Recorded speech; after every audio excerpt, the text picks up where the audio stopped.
அந்த மழை பெருமழையாகத்தான் இருக்கிறது. ஒரு வளிமண்டல சுழற்சியிலிருந்து இந்த அளவிற்கு மழை கிடையாது, எதிர்பார்க்கப்படுவதில்லை. இது வரைக்கும் இந்த அளவுக்கு மழை கிடையாது. பரவலாக மழை அதிகமாக தான் பெய்து இருக்கிறது. பரவலாக நிறைய கனமழையும் இருக்குது, அதி கனமழையும் பெய்திருக்கிறது.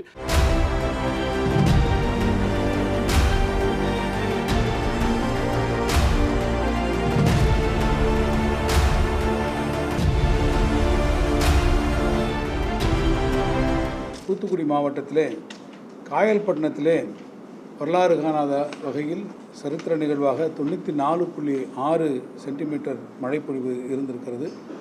அருகில் இருக்கக்கூடிய திருச்செந்தூரிலே 69 சென்டிமீட்டர், ஸ்ரீவைகுண்டத்திலே 62 சென்டிமீட்டராக அது இருந்திருக்கிறது. கோவில்பட்டி பகுதியில் 52 சென்டிமீட்டர்.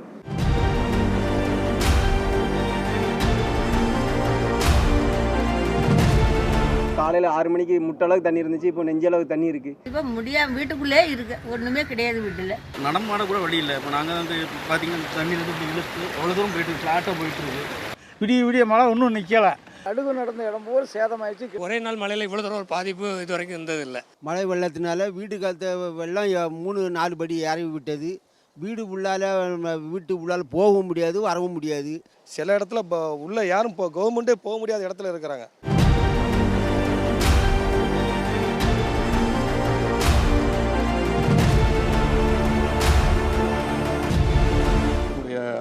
அதிகாரிகள்லாம் ஆய்வு செஞ்சு முதலமைச்சரை கொடுத்தோன்னே ஒரு 2-3 நாட்களில் இந்த மாவட்டத்துக்கான தேவையான நிவாரண உதவிகள்லாம் முதலமைச்சர் அறிவிப்பார்.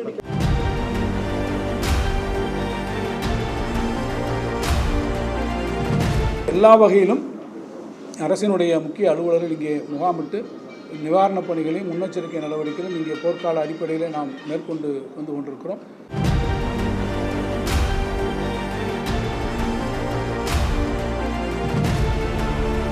இப்போ தென் மாவட்டங்களை பொறுத்த வரைக்கும் அடுத்த சில நாட்கள் எப்படி இருக்கும்? செவ்வாய்க்கிழமை எப்படி இருக்கு பாருங்க. செவ்வாய்க்கிழமை வரலும் இந்த தென்கோடி மாவட்டங்களில் மழை இருக்குது. ஸோ இந்த குமரி மாவட்டத்தில் இருக்குது, நெல்லை குமரி மாவட்டத்தில் இருக்குது.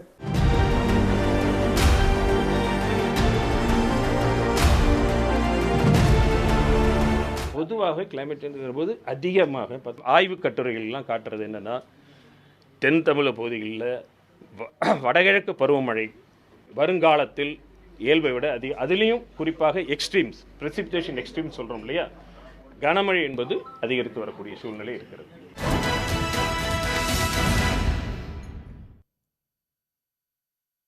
வணக்கம், இது கேள்விக்களம். இது பெருமழைகளின் காலம், பேரிடர்களின் காலம் என்று சொல்லக்கூடிய அளவுக்கு நிலைமை தீவிரமாகி இருக்கிறது. அதிகனமழை பெய்யும் என்று அறிவிக்கப்பட்ட திருநெல்வேலி, தூத்துக்குடி மாவட்டங்களில் 20 சென்டிமீட்டர் என்பதை கடந்து காயல்பட்டினத்தில் 95 சென்டிமீட்டர் மழை பெய்திருக்கிறது. பரவலாக திருநெல்வேலி, தூத்துக்குடி மாவட்டங்களில் 60 சென்டிமீட்டர், 70 சென்டிமீட்டர் என்ற அளவுக்கு பல இடங்களில் மழை பெய்திருக்கிறது. இது வரலாறு காணாத மழை என்று வானிலை ஆய்வாளர்கள் சொல்கிறார்கள். ஒரு மணி நேரத்திற்குள் 10 சென்டிமீட்டர் மழை பெய்தால்தான் அது கிளவுட் பர்ஸ்டிங் என்று சொல்லக்கூடிய மேக வெடிப்பு. அப்படி இல்லாமல் 24 மணி நேரத்திற்குள் இவ்வளவு மழை பெய்வது என்பது அதி கன மழை என்கிற வரம்புக்குள் வரும். ஆனால் மழை அளவு எச்சரிக்கை என்பது 20 சென்டிமீட்டருக்கு மேல் இருந்தால் அது அதிகன மழைதான். ஆனால் 90 சென்டிமீட்டரோ 80ஓ அதை கணிக்க முடியாது என்று சொல்கிறார்கள். இந்த மழை வெள்ள பாதிப்பு என்பது தூத்துக்குடி, திருநெல்வேலி, தென்காசி, குமரி மாவட்டங்களை புரட்டி போட்டிருக்கிறது. திருநெல்வேலி நகரமும் தூத்துக்குடி நகரமும் உருக்குலைந்து போயிருக்கின்றன. பல்வேறு இடங்களில் மக்கள் தஞ்சமடைந்திருக்கிறார்கள். தாமிரபரணியில் 1 லட்சம் கன அடிக்கு மேலாக தண்ணீர் பெருக்கெடுத்து ஓடிக்கொண்டிருக்கிறது. தமிழ்நாட்டில் இதற்கு முன்னால் 2009ஆம் ஆண்டில் நீலகிரி மாவட்டம் கேத்தியில் 82 சென்டிமீட்டர் மழை பெய்தது. அதற்கு அடுத்ததாக அது ஒரு மலைப்பகுதி. மலைப்பிரதேசத்தில் பெய்யக்கூடிய மழை அளவுக்கும் சமவெளிகளில் பெய்யக்கூடிய மழையின் தன்மைக்கும் வித்தியாசம் உண்டு. திருநெல்வேலி மாவட்டத்தில் கூட மாஞ்சோலை பகுதியில் இதற்கு முன்பு கணிசமான அடர்த்தியான மழை பெய்ததுண்டு. ஆனால் இப்போது பெய்திருக்கக்கூடிய மழை என்பது இந்த நூற்றாண்டு காணாத ஒரு மழை என்று தான் சொல்ல வேண்டும்.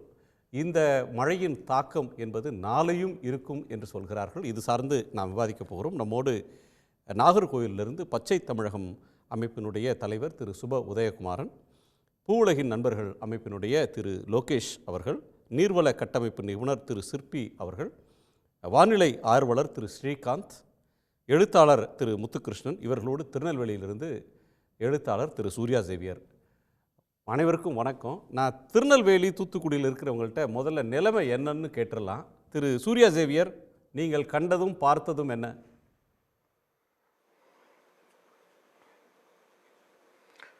நான் நேற்றிலிருந்து திருநெல்வேலி நகரத்திற்குள் தான் சுற்றி கொண்டிருக்கிறேன். இன்றும் கூட பல பகுதிகளுக்கு சென்றோம்.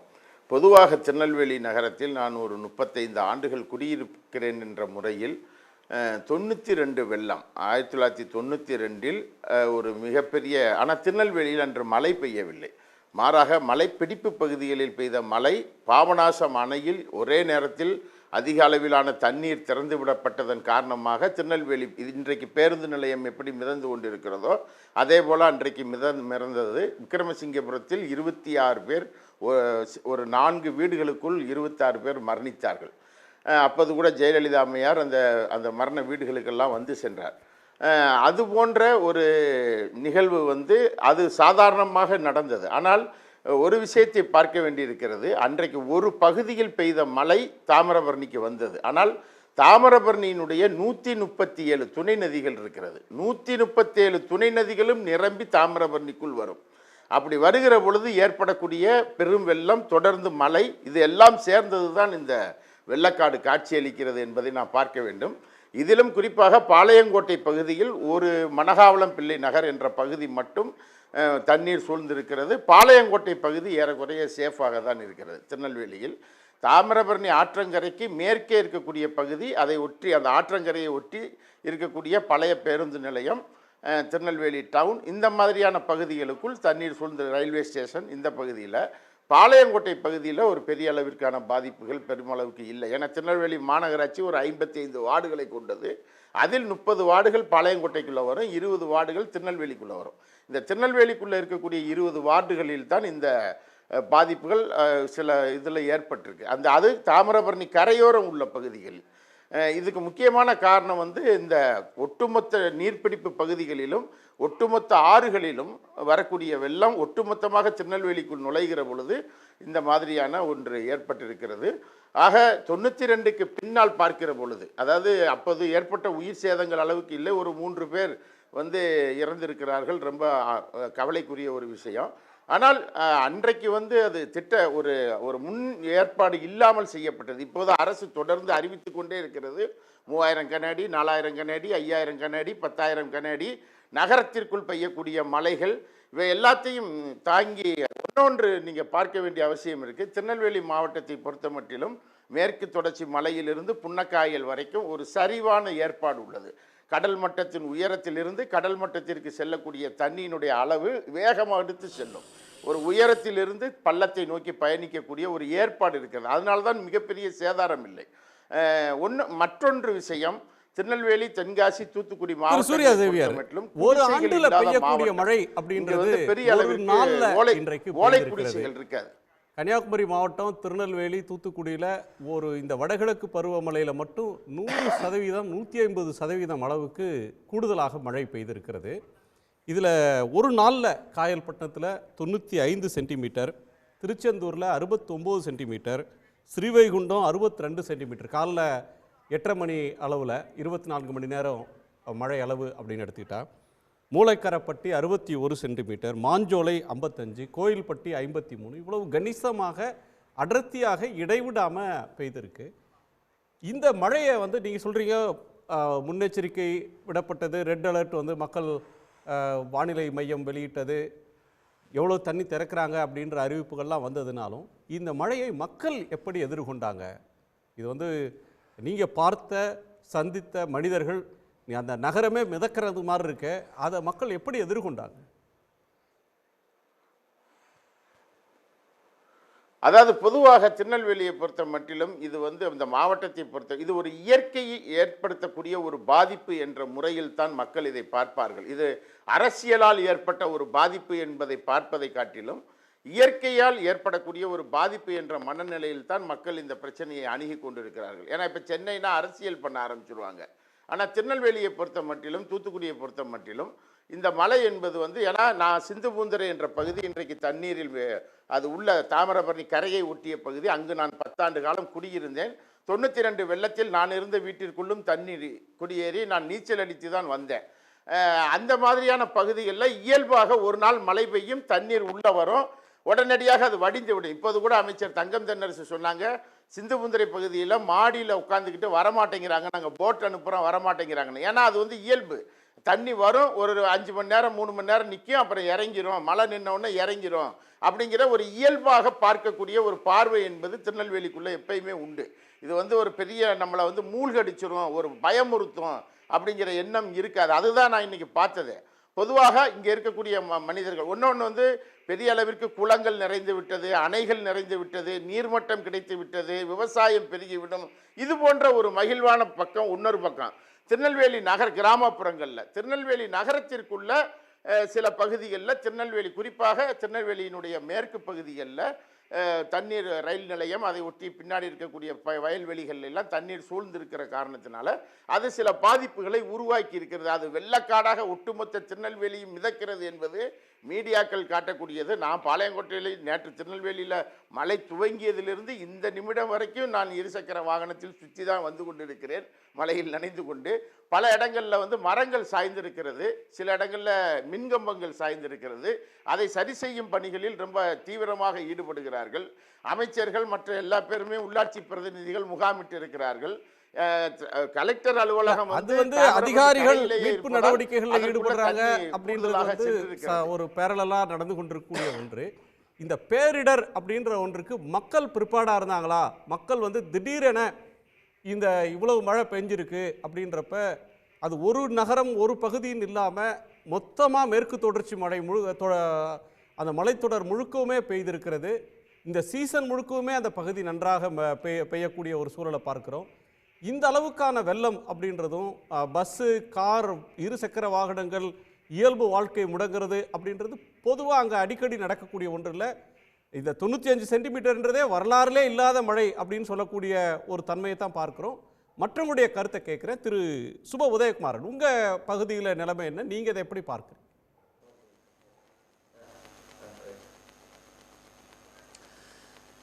கன்னியாகுமரி மாவட்டத்தில் சாதாரணமாகவே மழை பொழிவு சாதாரணமாக இயல்பாக இருக்கும்.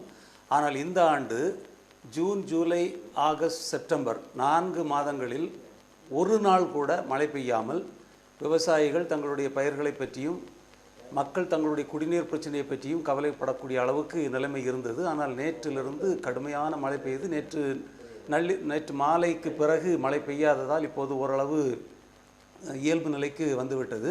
கன்னியாகுமரி மாவட்டம் மேடும் பள்ளமுமான பகுதி என்பதால் தண்ணீர் தேங்குவதில்லை. ஆனாலும் பழையாறு பகுதியிலே இந்த லோ லையிங் ஏரியாஸ் தாழ்வான பகுதிகளில் வெள்ளம் சூழ்ந்து ஏராளமான பேர் பாதிக்கப்பட்டிருக்கிறார்கள், வீடுகளை இழந்திருக்கிறார்கள். இதில் ஒரு பரந்துபட்ட ஒரு பார்வை நமக்கு தேவைன்னு நான் நினைக்கிறேன். உலக சுகாதார நிறுவனம் ஒரு புள்ளி விவரம் சொல்கிறாங்க. கடந்த 25 ஆண்டுகளில் கிட்டத்தட்ட 2 பில்லியன் மக்கள் இந்த அதிகன மழையாலும் வெள்ளப்பெருக்காலும் பாதிக்கப்பட்டிருக்கிறார்கள். உலகத்தினுடைய மக்கள் தொகை 8 பில்லியன். 2 பில்லியன் மக்கள் கடந்த 25 ஆண்டுகளில் நேரடியாக பாதிக்கப்பட்டிருக்கிறார்கள். அப்படியானால் உலகில் வாழக்கூடிய 8 பேரில் 2 பேர் கடந்த 25 ஆண்டுகளில் நேரடியாக பாதிக்கப்பட்டிருக்கிறார்கள். இந்த வெள்ளப்பெருக்கு மிக அடிக்கடி தொடர்ந்து ஃப்ரீக்குவன்சி அதிகமாகி கொண்டிருப்பதையும் இதனுடைய இன்டென்சிட்டி அந்த தீவிரத்தன்மையும் அதிகமாகி கொண்டிருப்பதை நாம் பார்க்க முடிகிறது. கடந்த செப்டம்பர் மாதம் இங்கே கன்னியாகுமரி மாவட்டத்தில் ஒரு நாள் மழை பெய்யாமல் இருந்த காலகட்டத்தில் லிபியா நாட்டில் திடீர் வெள்ளம். நீங்கள் க்ளவுட் பஸ்ட்னு சொன்னீங்க, இப்போ ஒரு புது மொழியையே நம்ம படிச்சுக்கிட்டு இருக்கிறோம். அன்றைக்கி க்ளவுட் பஸ்ட் கூட இல்லை, அது அதிகன மழை கூட இல்லை, விவரிக்க முடியாத ஒரு மழை பெய்து கிட்டத்தட்ட 4000 பேர் இறந்து போனார்கள். இன்றைக்கு வரைக்கும் 8000 முதல் 9000 பேர் காணாமல் போயிருக்கிறார்கள். அப்படியானால் கிட்டத்தட்ட 13-14,000 மக்கள் இதுவரை இறந்திருக்கிறார்கள், உயிரிழந்திருக்கிறார்கள். அண்மை காலத்தில் நடந்த மிகப்பெரிய பேரிடர் அது. நம்முடைய நாட்டிலும் உத்தராஞ்சல், ஹிமாச்சல் பிரதேஷ் போன்ற மாநிலங்களிலெல்லாம் ஏராளமான வெள்ளப்பெருக்கு நிகழ்வுகள் நடந்தன. கிளைமேட் எமர்ஜென்சி அப்படின்ற ஒரு சொல்லாடல் இப்போது வந்துடுச்சு. இன்னைக்கு வந்து வானிலை ஆய்வு மையத்தினுடைய இயக்குனர் திரு பாலச்சந்திரன் ஒரு பிரஸ் மீட்ல காலையில கேட்கும்போது கூட, ஏன் உங்களால 90 சென்டிமீட்டர் மழை பெய்யுதுன்னா நம்ம சயின்ஸ் வந்து அவ்வளோ அட்வான்ஸ் ஆகலையா, நம்மால் வந்து அந்த இவ்வளவு எக்ஸ்ட்ரீம் ரெயின்ஃபால் இருக்கும் அப்படின்றத ஃபோர்காஸ்ட் பண்ண முடியலையா அப்படின்னு கேட்கிற போது, அதிகனமழை அப்படின்னு தான் சொல்ல முடியும். 20 சென்டிமீட்டருக்கு மேலே பெய்யும், அது எவ்வளோ வேணா பெய்யும், அது சொல்ல முடியாது அப்படின்னு சொல்லக்கூடிய தன்மையை பார்க்கிறோம். இப்போ கிளைமேட் எமர்ஜென்சி இனி இன்னொரு கருத்தையும் அவர் சொல்றார், இனிமேல் பெய்யக்கூடிய மழைகள் அதே நேரத்தில் இவ்வளவு எக்ஸ்ட்ரீம் ரெயின்ஃபால்ஸை நம்ம எதிர்பார்க்கலாம். அதிகனமழை அப்படின்றது வந்து அரிதான நிகழ்வு அப்படின்றத தாண்டி இயல்பான ஒன்றாக மாறிப்போகக்கூடிய தன்மையை நோக்கி போகிறது அப்படின்னு சொல்றாரு. அதை இன்னொரு கருத்து சொல்றாங்க மற்ற வானிலை ஆய்வாளர்கள், இது சார்ந்த ரொம்ப அனுபவம் வாய்ந்தவங்க சொல்கிறது, அந்த நிலப்பரப்பில் கன்னியாகுமரி, திருநெல்வேலி, தென்காசி அந்த பகுதிக்கு என்று ஒரு பிரத்யேகமான ஒரு தன்மை இருக்குது. அங்கே இந்த மழை அப்படின்றது வந்து எதிர்பார்க்கப்படலை அப்படின்னாலுமே இது ஆச்சரியம் தரக்கூடிய ஒன்று. ஒரு வெதர்மேன் போட்டிருக்காரு, இது 1000 வருஷத்தில் ஒரு முறை நடக்கக்கூடிய அரிதான நிகழ்வு மாதிரி தெரியுது இவ்வளோ எக்ஸ்ட்ரீம் ரெயின்ஃபால்னு. இந்த அடிக்கடி நீமே எக்ஸ்ட்ரீம் ரெயின்ஃபால் அப்படின்றது இருக்கும் அப்படின்னு சொல்கிறத நாம் எப்படி புரிஞ்சுக்கணும்? மக்கள் இது சார்ந்த அளவுக்கு எந்த அளவுக்கு விழிப்புணர்வோடு இருக்காங்க? கவர்மெண்ட்ன்றதோட ப்ரிப்பேர்ட்னஸ் அப்படின்றது, அந்த மெக்கானிசம்ன்றது எந்த அளவுக்கு இருக்குது? அரசாங்கம் தரக்கூடிய ஒரு warning, red alert, orange alert அப்படின்னா அதுக்கு மக்கள் அதை எவ்வளோ சீரியஸாக எடுத்துக்கக்கூடிய நிலைமையில் இருக்கிறாங்க? ஏன்னா 2 முறை பாதிக்கப்பட்டால் தான் அந்த சீரியஸ்னஸ் வரக்கூடிய தன்மையே இருக்கிறது மாதிரி தெரியுது. இந்த 1000 ஆண்டு கால டேட்டா எப்படி வச்சிருக்கிறாங்கன்னு எனக்கு தெரியல. ஆனால் நிலைமை கட்டுக்கு மீறி கையை விட்டு சென்று கொண்டிருக்கிறதுங்கிறது மட்டும் உண்மை. அரசாங்கமோ இந்த வானியல் நிபுணர்களோ சாதாரண மக்களோ கணிக்க முடியாத அளவு இந்த பேரிடர்களுடைய ஃப்ரீக்குவன்சி, இன்டென்சிட்டி அதிகமாகிட்டு இருக்கு. காரணம் நம்முடைய காலநிலை மாற்றம், நம்முடைய வாழ்க்கை முறை, நம்முடைய வளர்ச்சி சித்தாந்தம், வளர்ச்சி திட்டங்கள் அடிப்படையே தகர்த்து வைத்திருக்கிறோம். இனிமேல் நம்மால் நிச்சயமாக எதுவும் செய்ய முடியாத ஒரு நிலைமைக்கு நாம் வேகமாக போயிட்டுருக்குறோம். இப்போ செய்தால் கூட, இப்போ இஃப் யூ ஸ்டார்ட் டுடே, இன்னைக்கு நம்ம வந்து நம்முடைய வாழ்க்கை முறையை, நம்முடைய நுகர்வு கலாச்சாரத்தை, நம்முடைய வளர்ச்சி சித்தாந்தத்தை, வளர்ச்சி திட்டங்களை மாற்றி அமைத்து இயற்கையோடு இயைந்த ஒரு வாழ்க்கையை நாம் தொடங்கவில்லை என்றால் நிச்சயமாக நம்முடைய வருங்காலம் இன்னும் மோசமாகத்தான் இருக்கும். அந்த அதிகாரிகளை ஏன்னா உங்க கோணம் என்ன, இந்த மழை அப்படின்றத நீங்க எப்படி பார்க்குறீங்க? பொதுவாக நம்ம அனுபவத்தில் பெருமழை எப்போ பெய்யும் அப்படின்னு பார்த்துருப்போம்னா, ஒரு புயல் உருவான காலகட்டத்தில் தான் பெருமழையை நம்ம பார்த்துருப்போம். இப்போ தூத்துக்குடி, திருநெல்வேலி, கன்னியாகுமரி மாவட்டங்களில் பெருமழை பெய்யறதுக்கு காரணம் வந்து அங்கே புயல் கிடையாது. இது வந்து சைக்ளோனிக் சர்க்குலேஷன் அப்படிங்கக்கூடிய ஒரு ஃபினாமினாக சொல்கிறாங்க. இந்த சைக்ளோனிக் சர்க்குலேஷன்னா என்ன அப்படின்னு பார்த்தோம்னா, ஒரு காற்றழுத்த தாழ்வு மண்டலம் உருவாகக்கூடிய அந்த சூழ்நிலையில் ஒரு ஹை ஸ்கேலில், ஒரு பெரிய ஸ்கேலில் க்ளவுடில் விண்டு வந்து சேர்றதை வந்து சைக்ளோனிக் சர்க்குலேஷன் அப்படிங்கிறாங்க.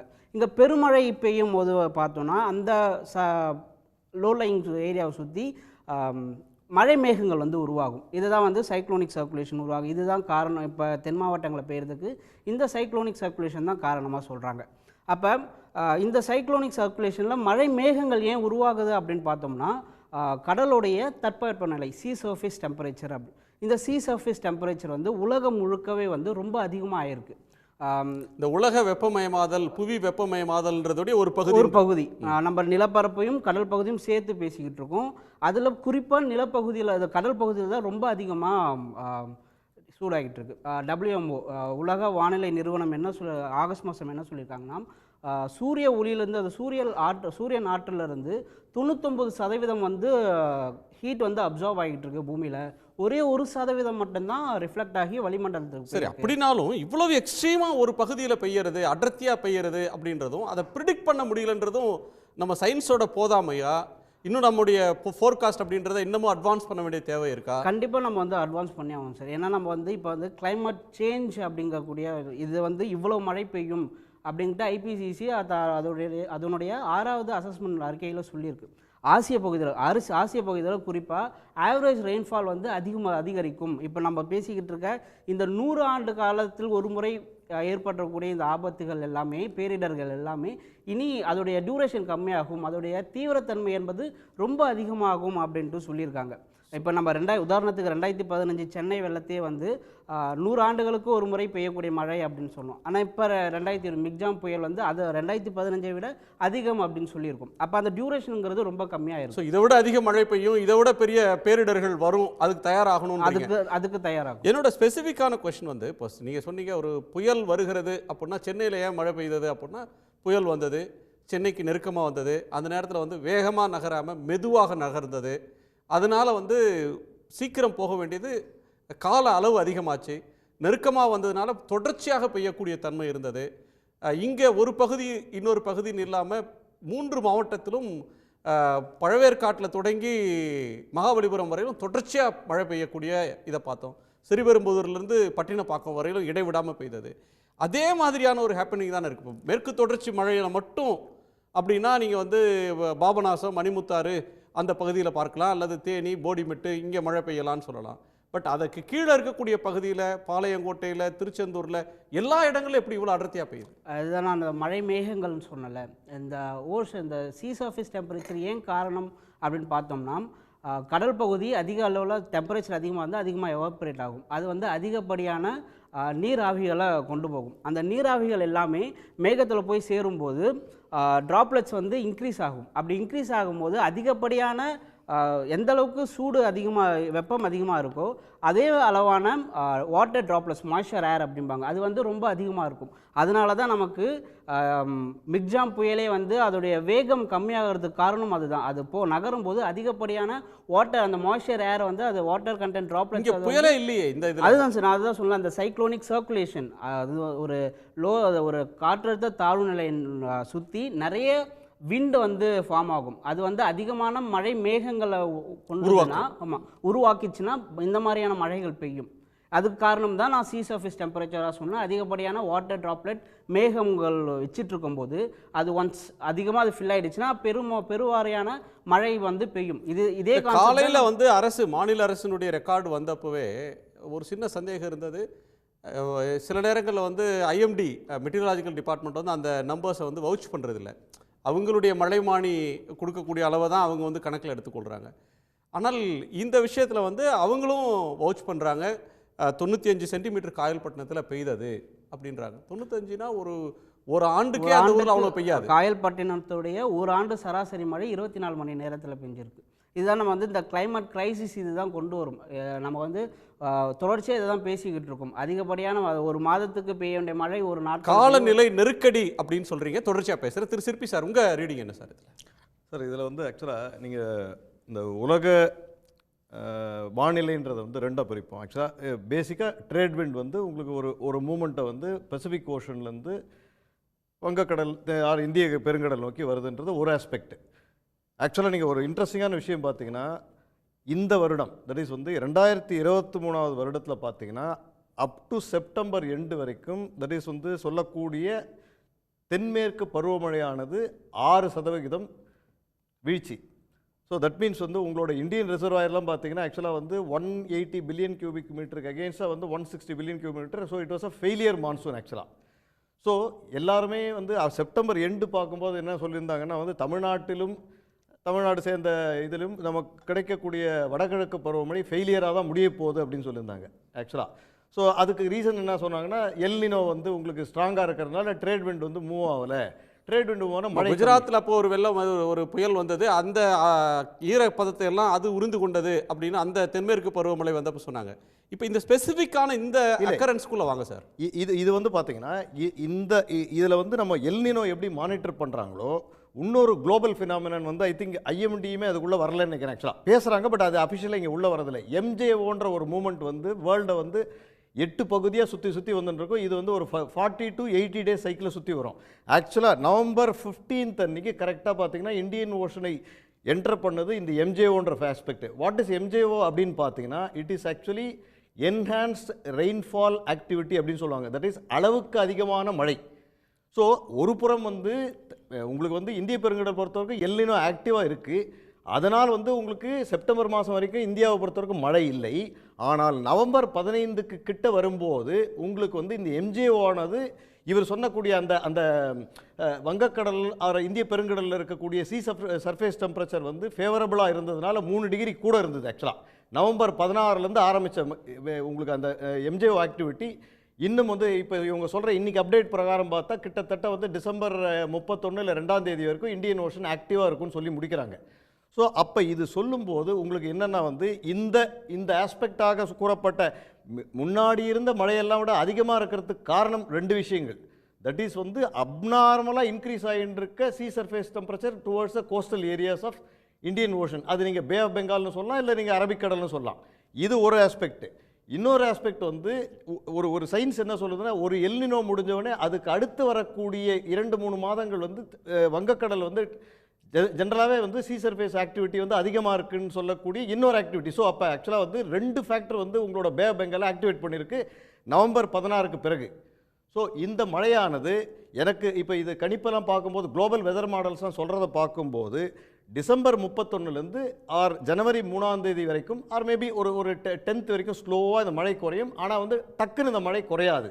அது மேபி இன்னொரு ஒரு மழையாக வந்து புயலாக வருதோ இல்லை வந்து உங்களுக்கு காற்றழுத்த தாழ்வு மண்டலம் மழை அதிகமாக தான் இருக்க போகிறது. We have to wait and watch situation. Sir தொடர்ந்து பேசலாம். திரு ஸ்ரீகாந்த், இந்த அக்டோபர் 1 தொடங்கின இந்த வடகிழக்கு பருவமழை குறிப்பாக திருநெல்வேலி டிஸ்ட்ரிக்டில் 153% கூடுதலாக மழை பெய்திருக்கிறது. இன்றைக்கு காலை 8:30 மணி நிலவரம் 100%னா 100 தாண்டி 150+.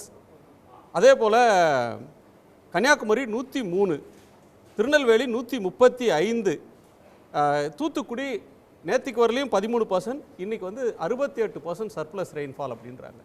இந்த எக்ஸசிவ் ரெயின்ஃபால் அப்படின்ற ஒன்றை எப்படி புரிஞ்சுக்கணும்? இந்த குறிப்பிட்ட நேர்வு அப்படின்றது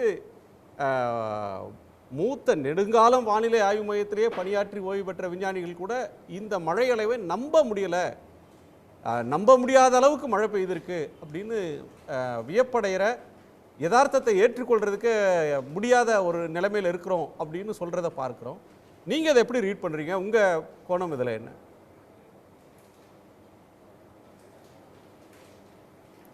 இல்லை குடிசங்க, அதாவது பார்த்தீங்கன்னா இந்த நிகழ்வை பொறுத்த வரைக்கும் மழை அளவு வந்து நிச்சயமாக வந்து எதிர்பார்த்ததை விட அதிகம்தான். அதில் வந்து மாற்று கருத்து கிடையாது. ஆனால் இதோட பேக்ரவுண்ட் பார்த்திங்கன்னா கிட்டத்தட்ட 24 மணி நேரம் குமரிக்கடல் பகுதியில் அந்த வளிமண்டல கீழடுக்கு சுழற்சி வந்து கிட்டத்தட்ட ஒரே இடத்துல ஸ்டேஷனரியாக இருக்கிறதா தான் வந்து வானிலை படிவங்கள் காட்டுச்சு. அதனால தான் பெரும்பாலும் பார்த்திங்கன்னா நேற்று காலையில் வந்து பரவலாக வந்து வானிலை தன்னார்வலர்கள் பலர் வந்து இந்த தென் தமிழகத்தை பொறுத்த வரைக்கும் மழை நிகழ்வு மிக அதிகமாக இருக்கும்னு சொன்ன ரீசன் வந்து அதுதான். ஏன்னா வந்து உங்களுக்கு ஒரு சுழற்சி ஒரே இடத்துல பல மணி நேரம் நீடிச்சுன்னா வந்து மேக குவியல்கள் கிட்டத்தட்ட ஒரே இடத்தை நோக்கி தொடர்ந்து செலுத்தப்படும்.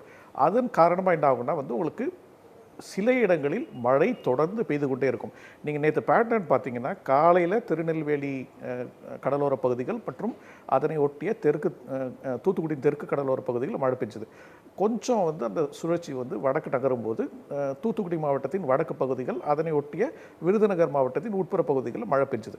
ஸோ இது வந்து முற்றிலும் எதிர்பாராத ஒரு நிகழ்வுன்னு சொல்ல முடியாது. ஆனால் இந்த பெய்த மழை அளவு வந்து எதிர்பார்த்ததை விட ஜாஸ்தி. அது வந்து காலநிலை மாற்றமாக இருக்கலாம், கடல் வெப்பம் வந்து அதிகமாக இருக்கிறதுனால ரிசர்ச் பேப்பர் சொல்கிறது வந்து எக்ஸ்ட்ரீம் வெதர் ஈவெண்ட்ஸ். அது வந்து எக்ஸ்ட்ரீம் வெதர் ஈவெண்ட்ஸுங்கிறது வந்து மழை மட்டுமல்ல, ஹீட் வேவும் அதிகரிக்கக்கூடும். ஏன்னா கடல் வெப்பம் இயல்பை விட மிக அதிகமாக இருக்குது. அதனால் வந்து அது ஒன்று. இரண்டாவது வந்து நீங்கள் பெரும்பாலும் பார்த்திங்கன்னா இந்த பருவமழையானது வந்து பருவமழை பெய்யக்கூடிய நாட்கள் குறையக்கூடும், ஆனால் பருவமழையின் அளவு குறையாது அப்படிங்கிறது வந்து ரிசர்ச் சொல்லிகிட்ருக்கு. அப்போ என்ன ஆகும்னா உங்களுக்கு வந்து மோர் ரெயின்ஸ் இன் லெஸர் டேஸ்னால் உங்களுக்கு வந்து கிட்டத்தட்ட இந்த மாதிரி ஒரு பெருமழை நிகழ்வுகள் தொடரக்கூடும். அதுதான் வந்து தற்போது பெரும்பாலும் வானிலை ஆராய்ச்சியில் வந்து தொடர்ந்து சொல்லிட்டு வரக்கூடிய ஒரு நிகழ்வு. அப்போ என்ன ஆகுதுன்னா வந்து உங்களுக்கு இப்போ வந்து நம்ம வந்து இந்த அதீத கனமழை 20 சென்டிமீட்டருக்கு மேலே இருக்கக்கூடிய இந்த அதீத கனமழைன்னு ஒரு கேட்டகரி வச்சுருக்கிறத திரும்பவும் ரீவிசிட் பண்ணணுமா? இந்த அதீத கனமழைக்கு அடுத்து ஒரு கேட்டகரி, ஃபார் எக்ஸாம்பிள் இப்போ நீங்கள் சைக்ளோன்ஸ் பார்த்தீங்கன்னா நம்ம ஊரில் வந்து கேட்டகரி 1, 2, 3ன்னு கிடையாது. நம்ம வேறு இந்திய வானிலைத்துறை வேறு டெர்மினாலஜிஸ் யூஸ் பண்ணுறாங்க. பட் வந்து உங்களுக்கு அமெரிக்காலாம் போனீங்கன்னா அதை வந்து கேட்டகரி 1லேருந்து கேட்டகரி 5 வரைக்கும் பிரிச்சிருக்காங்க. கேட்டகரி 5 தான் வந்து மிகவும் வலுவான புயல். இப்போ அங்கேயும் வந்து கேட்டகரி 5 வந்து இன்னொரு கேட்டகரி 6 புதுசாக உருவாக்கலாமா அப்படின்னு சொல்லிட்டு அவங்க யோசிச்சுட்ருக்காங்க. அந்த மாதிரி இப்போ இந்த பெருமழை நிகழ்வுக்கும் வந்து நம்ம இந்த அதீத கனமழை 21 சென்டிமீட்டருக்கு மேலே இருக்கக்கூடிய அந்த கேட்டகரியை பிரித்து இன்னொரு கேட்டகரி கொண்டு வரணுமா அப்படிங்கிற ஒரு கொஸ்டின் இப்போ நம்ம திரும்ப கேட்கணும். ஏன்னா வந்து சென்னையில் நம்ம பார்த்தோம் 30 சென்டிமீட்டருக்கு மழை பெஞ்சது.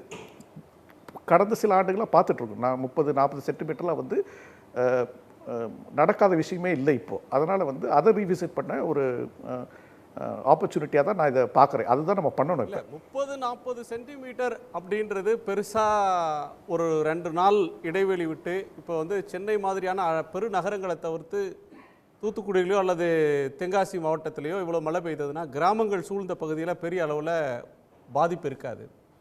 இப்போ இந்த குறிப்பிட்ட ஒரு சம்பவத்தில் எடுத்துக்கொண்டால் தாமிரபரணி ஆற்றங்கரையோரம் இருக்கக்கூடிய பகுதிகளில் மக்களுக்கு வந்து பொருட்சேதம் ஏற்பட்டிருக்கு. ஆனால் உயிர் சேதம் பெருமளவு இல்லை. அரிதாக ஏதோ 1-2 அக்கரன்ஸ் தவிர பெருமளவு இல்லை. இன்றைக்கி தேதிக்கு வந்து மக்கள்கிட்ட காலநிலை மாற்றம், புயல், இயற்கை சீற்றம் அப்படின்னு ஒரு இது வந்ததுன்னா அதை ரொம்ப சீரியஸாக எடுத்துக்கணும்.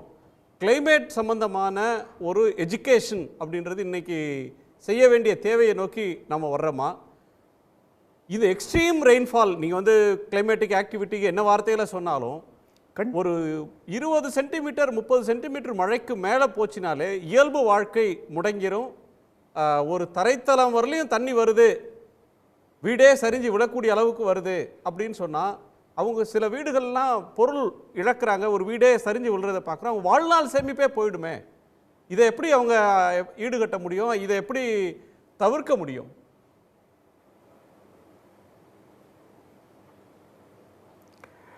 கண்டிப்பாக. அதனால தான் வந்து பல முறை வந்து நம்ம சொல்கிறது என்னென்னா வந்து இப்போ ஃபார் எக்ஸாம்பிள் நம்ம எடுத்துக்கிட்டோம்னா ரெட் அலர்ட் கொடுத்தாலே வந்து சில சமயங்களில் மக்கள் என்ன சொல்கிறாங்க, ரெட் அலர்ட் கொடுத்தா மழை வராது அப்படின்னு வந்து ஒரு ஜோக் மாதிரி அதை சொல்கிறாங்க. இதில் என்ன நம்ம முக்கியமான பாயிண்ட் எடுத்துக்கணுன்னா வந்து வானிலை முன்னறிவிப்புங்கிறது ஒரு ப்ராபபிலிட்டி பேஸ்ட் ஃபோர்காஸ்ட். அதனால் வந்து இது நடக்கக்கூடுங்கிற ஒரு அனுமானத்தில் வானிலை படிவங்கள் சொல்கிற கூட்டரை வச்சு சொல்கிறோம். ஸோ அப்போ அது என்ன ஆகும்னா வந்து சில சமயங்கள் அது நடக்கும், சில சமயங்கள் அது எதிர்பார்த்ததை விட அதிகமாக நடக்கும், சில சமயங்கள் அது எதிர்பார்த்ததை விட குறைவாக நடக்கும். ஆனால் நீங்கள் சொன்ன மாதிரி இது வந்து இந்த புரிதலை வந்து மக்களுக்கு நம்ம எடுத்துகிட்டு போகணும். இந்த ப்ராபபிலிட்டி பேஸ்ட் ஃபோர்காஸ்ட்டை நம்ம மக்களுக்கு எடுத்துகிட்டு போகணும். அப்போ என்ன ஆகும்னா வந்து மக்கள் வந்து போன முறை ரெட் அலர்ட் கொடுத்தப்போ மழை வந்ததோ வரலையோ அடுத்த முறை ரெட் அலர்ட் கொடுக்குறப்ப அதுக்கேற்ற மாதிரி ப்ரிப்பேர்டாக இருப்பாங்க. சில வந்து இப்போ தரத்தில் இருக்கிறவங்க வந்து அவங்க சாமானை வந்து பத்திரமா வச்சுக்கணுமா, அந்த மாதிரி நிகழ்வுகளை அவங்க படிப்படியாக பண்ண ஆரம்பிச்சிடுவாங்க. அதுக்கு வந்து அந்த புரிதலுக்கு வந்து நம்ம படிப்படியாக மக்களிடையே அந்த புரிதலை ஏற்படுத்தணும். அப்போ அதுக்கு வந்து என்ன ஆகும்னா அந்த புரிதல் எடுத்துகிட்டு வந்தால் தான் நம்ம வந்து வெதர் வைஸ் கம்யூனிட்டி அப்படிங்கிற ஒரு இதுக்கு வந்து நம்ம வருவோம். அப்படி வர்றப்போ என்ன ஆகும்னா இந்த பேரிடர்களை எதிர்கொள்ளும் சக்தி வந்து ஆஸ் அ கம்யூனிட்டி நமக்கு பெட்டராக இருக்கும். ஏன்னா வந்து ஒரு பேரிடரை எதிர்கொள்ளணும்னா அட்மினிஸ்ட்ரேட்டிவ் மெக்கானிசம் ஒரு பக்கம், இந்த மாதிரி வெதர் ஃபோர்காஸ்ட் ரெண்டாவது பக்கம், பட் மூணாவது சைடு வந்து மக்கள் வந்து கூட சேர்ந்து செஞ்சால் தான் வந்து அந்த ஒரு பேரிடரை வந்து நம்ம எதிர்கொள்ள முடியும். அதுக்கு வந்து இந்த அவேர்னஸை நம்ம நிச்சயமாக கொண்டு வரணும். சரி, தொடர்ந்து பேசலாம். திரு முத்துகிருஷ்ணன், திருநெல்வேலி மாவட்டத்தில் மழை பெய்கிறத நம்மளால் புரிஞ்சிக்க முடியுது.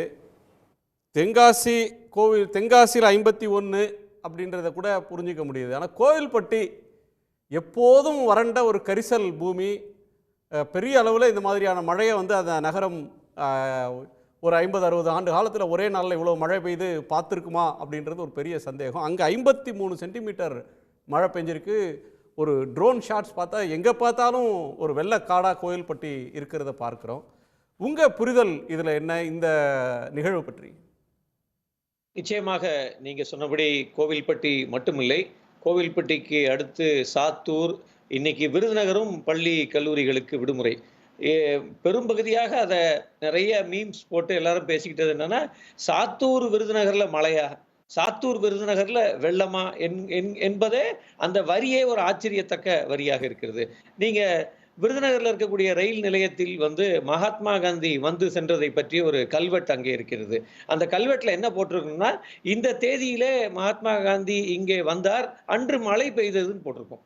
எப்படி காந்தி வந்துட்டு போனது ஒரு ஆச்சரியமான ஒரு விஷயமாக அங்க ஒரு கல்வெட்டுல இருக்கும், அதே போல் மழை பெய்ததை பெரிய ஆச்சரியமாக அந்த ரயில் நிலையத்தில் குறித்து வைத்திருக்கிறார்கள். அப்ப இந்த ஒட்டுமொத்த விஷயங்கள் அல்லது இப்ப பேசப்படுற இந்த விவாதங்களை பார்க்கும்போது கடைசியாக ஸ்ரீகாந்த் பேசினது ரொம்ப முக்கியம்னு நான் நினைக்கிறேன். என்னன்னா, இன்னைக்கு நாம ஒரு கிளைமேட் வைஸ் கம்யூனிட்டியாக அல்லது இந்த விஷயங்கள் இனி தொடரப்போகுது அப்படின்னு எனக்கு ஒரு உள்ளுணர்வு சொல்லிக்கிட்டே இருக்கு.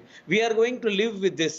இனி இந்த வெள்ளங்கள், இந்த அபாய எச்சரிக்கைகள், இவைகளை எல்லாம் நாம் பழகிக்கொள்ள வேண்டிய ஒரு காலத்திற்குள் நுழைந்திருக்கிறோமோ என்கிற ஒரு அபாயமாக தான் அதை நான் சொல்றேன்.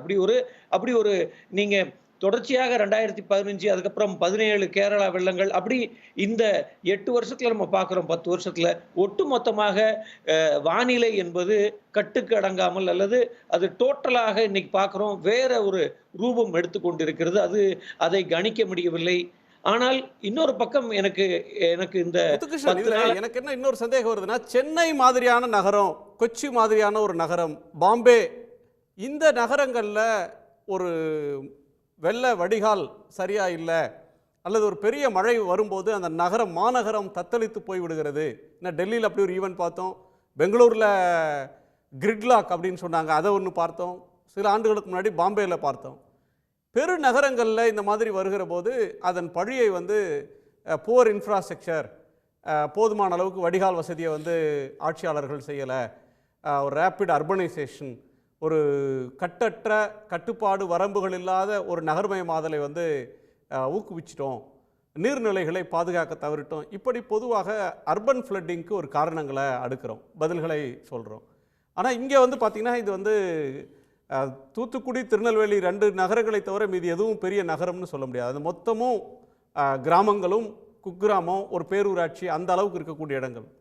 ஆனால் அங்கேயே பெரிய அளவில் மிதக்கிறத பார்க்குறோம். கோவில்பட்டியில் என்ன அர்பனைசேஷன் வந்துடுச்சு, என்ன புவர் இன்ஃப்ராஸ்ட்ரக்சர்னு சொல்ல முடியும், கோவில்பட்டியே மிதக்குது அப்படின்னு சொல்கிறத அதை எப்படி எதிர்கொள்ள போகிறோம்? கிராமங்கள், சிற்றூர்கள், பட்டி தொட்டியும் இந்த பிரச்சனைக்கு ஆளாகும் அப்படின்னு இந்த சம்பவம் உணர்த்துதா? நிச்சயமாக. எனக்கு இந்த இடத்துல ஒரு 10 ஆண்டுகளுக்கு முன்பு நான் உயிர்மையில் எழுதிய வெம்மையாகும் புவிக்கோளம் என்கிற கட்டுரையை நான் இன்னைக்கு திருப்பி எடுத்து வாசித்து பார்த்தேன். ஏறக்குறைய இந்த கிளைமேட் எச்சரிக்கைகள் எல்லாம் தொடர்ச்சியாக 10-15 ஆண்டுகளாக கிளைமேட் ஆக்டிவிஸ்டுகள் கொடுத்து கொண்டே இருக்கிறார்கள். இப்படியான மலைகள் வரப்போகிறது, காலநிலை மாறப்போகிறது, வெப்பம் அதிகரிக்கப் போகிறது, கடல் மட்டம் உயரப்போகிறது, கடலோரமாக இருக்கக்கூடிய நகரங்கள், கிராமங்கள் எல்லாம் மூழ்க போகிறது, பல குட்டி குட்டி நாடுகள், தீவு நாடுகளே இல்லாமல் ஆகக்கூடிய ஒரு சூழ்நிலை. இந்த பெரிய அபாய எச்சரிக்கைகள் என்பது 10-15 ஆண்டுகளாக இருந்து கொண்டேதான் இருக்கிறது. அதோடைய ஒரு கோர வடிவத்தை நாம் இன்றைக்கு பார்க்கிறோம். குறிப்பாக நாம் பேசிக்கொண்டிருக்கக்கூடிய கோவில்பட்டியை போன்ற ஒரு கந்தக பூமி, அங்க கரிசல் பூமி, அதுங்க மழையே, அது வானம் பார்த்த பூமி தான் அது. அங்க மழை அல்லது இப்படி ஒரு மழையை தாங்குவதற்கான கட்டமைப்புகளே அங்கே இல்லை. இப்போ நீங்க பாத்தீங்கன்னா, இப்போ எங்க கிராமம் உசிலம்பட்டிக்கு பக்கத்துல இருக்கு. மேற்கு தொடர்ச்சி மலையிலிருந்து வரக்கூடிய நீர் வடிந்து அது கடலில் கலக்கும் வரைக்கான ஒரு ஏற்பாடு அங்கே இருக்கிறது. அப்ப இப்படியான ஆறுகள், கிளை கால்வாய்கள், அப்படின்ற கண்மாய்கள் என்கிற இந்த சிஸ்டமே இல்லாத ஒரு இடமாகத்தான் இந்த கந்தக பூமியை நான் பார்க்கிறேன். அங்கே ஒரே ஒரு குண்டாரை தவிர பெரிய ஆறுகள் எதுவுமே இல்லை. அப்ப இது ஒரு பெரிய பேரதிர்ச்சியாக, அல்லது இதை எப்படி நிச்சயமாக எல்லா சிறு நகரங்களிலுமே ஒரு மோசமான இன்ஃப்ராஸ்ட்ரக்சர் இருக்கு, அதுல ஒன்றும் குழப்பம் இல்லை. கட்டற்ற வளர்ச்சியின் பெயரால் நம்ம இன்னைக்கு குறிப்பாக நமக்கு இன்னைக்கு என்ன இருக்குன்னா, நம்ம வீடுகளை சுற்றிலும் பெரிய நிறுவனங்களை சுற்றிலும் இருக்கக்கூடிய நீரியல் அமைப்பு இருக்கு இல்லையா, அதை எல்லாவற்றையுமே நாம் நகரம் கிராமம் என்று இல்லாமல் இன்னைக்கு ஆக்கிரமிக்கக்கூடிய ஒரு இடத்துல தான் இருக்கும் ஆனால் இன்றைக்கு பெய்திருக்கக்கூடிய மழை என்பது அந்த சின்ன ஆக்கிரமிப்புகளை எல்லாம் தாண்டிருச்சுன்னு நான் நினைக்கிறேன். இது கட்டுப்பாடற்ற அல்லது வரலாறு காணாத 1000 ஆண்டுகள் என்பது எனக்கும் அந்த குழப்பம் வந்தது, எப்படி அந்த டேட்டா எடுத்தாங்க. ஆனால் இந்த நூற்றாண்டில் அல்லது நாம்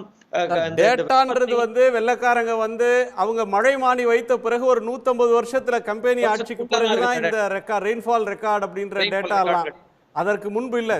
அவர் பிரதீப் ஜான் போடுறது 1000 வருஷத்துல நடக்கிற ஒரு அபூர்வமான நிகழ்வு மாதிரி இருக்குது. 95 சென்டிமீட்டர் பதிவானது நாம் காணாத ஒன்று அப்படின்ற ஒரு கோணத்தில் சொல்கிறார். அப்படி பார்த்தீங்கன்னா பிரிட்டிஷ் பீரியடுக்கு முன்னாடி இந்த மாதிரியான ரெக்கார்டோ அது தரவுகளோ இருப்பதற்கே நமக்கு எந்த சாத்தியமும் இல்லை. ஒரு அரிதான நிகழ்வு, அரிதினும் அரிது அப்படின்றது அப்படி சொல்கிறாருன்னு நான் புரிஞ்சுக்கிறேன்.